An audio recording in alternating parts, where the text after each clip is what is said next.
Yang pertama, kita nak menjanjikan sebuah kerajaan yang bersih. Ya. Saya tak tahu parti lain boleh jamin tak bersih. Pasal rekod kami bersih. Kalau parti lain kata aku jamin aku boleh bagi parti pada rekod dia tak bersih, percaya kau orang. Itu penting. A good government with a good governance. Tak diurus yang baik. Tak ada corruption. Saya dah beritahu semalam pun bahawa semua calon saya ini kena kat sumpah. Bukan sumpah laknat. Sumpah wallahi wabillahi watallahi bahawa saya Ahmad bin Hassan bertanding di kawasan ini dengan ini berikrar dan bersumpah bahawa saya tidak akan terlibat dalam segala bentuk perbuatan salah guna kuasa ataupun perbuatan rasuah dan sebagainya. Macam-macam. Itu kita dah buat di Melaka, kita buat lagi di Johor. Itu sebagai satu bukti kesungguhan kita untuk menentang rasuah, tidak akan terlibat dalam salah guna kuasa. Bagi saya itu penting.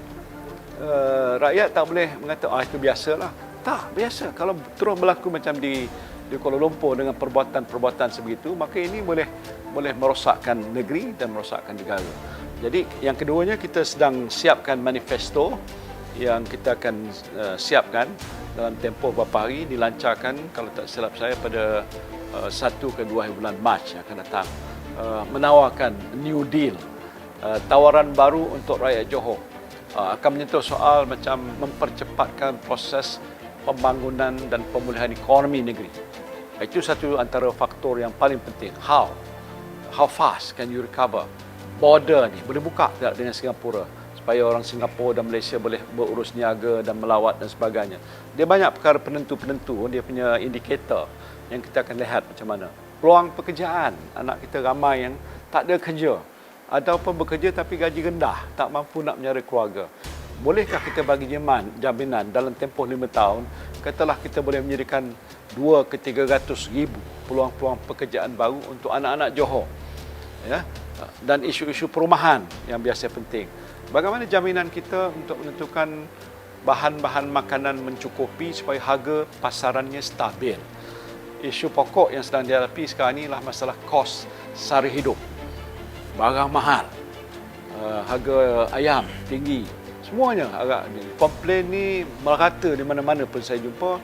Malam saya jumpa bercakap tentang soal macam mana cara nak minta jaminan saya supaya kalau PN naik, barang turun harga. Saya kata jangan ulang apa yang UMNO cakap. Mak Mazlan pernah cakap begitu, kalau buat macam ini, harga turun.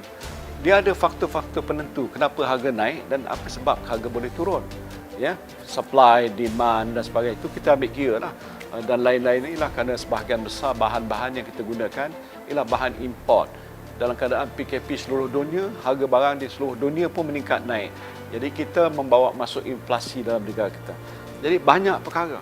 Tapi selain daripada soal nak menangani masalah itu, ialah bagaimana usaha untuk rakyat boleh hidup dengan lebih baik. Pendapatan mereka boleh naik tak? Kalau gaji mereka 2,000, 3,000 tak cukup, nakkan sampai 5,000, macam mana cara? Kalau dia peniaga kecil, dulu dia peniaga biasa. Boleh tak dia buat online supaya perniagaan dia boleh meluas? So, saya ada semua ni dalam pemikiran saya. Pengalaman saya di Kuala Lumpur, dia juga di Johor waktu dulu pun kita gunakan ni bagaimana kita nak merangka satu pelan pembangunan ekonomi dan sosial Johor yang lebih mapan. Ya, di mana rakyat Johor akan hidup dengan keadaan yang lebih terjamin, pendapatan lebih baik, hidup lebih sejahtera. Ini saya fikir langkah-langkah yang sudah pun kita rancang dan insya-Allah kita akan laksanakan. Jadi itu ialah bermakna bahawa kita akan menjadi kerajaan yang prihatin. Yang ini tema prihatin tu saya fikir selalu diulangkan dan dikaitkan dengan Perikatan Nasional. Kita prihatin. We go to the very core issue and subject dan tak boleh abai, mesti cepat bertindak. Saya tak boleh lambat. Cara saya bekerja, kalau ada isu, cepat selesaikan. Kalau ada perlu langkah diambil, segerakan. Macam mana dalam tempoh 17 bulan, saya belanja wang lebih daripada 500 bilion buat kerja macam itu. Dalam tempoh, kalau setengah orang masih dalam rencana. Pakatan Harapan dulu 22 bulan.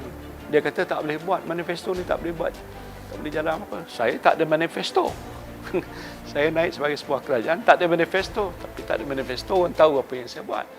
Bagi saya itu yang paling penting.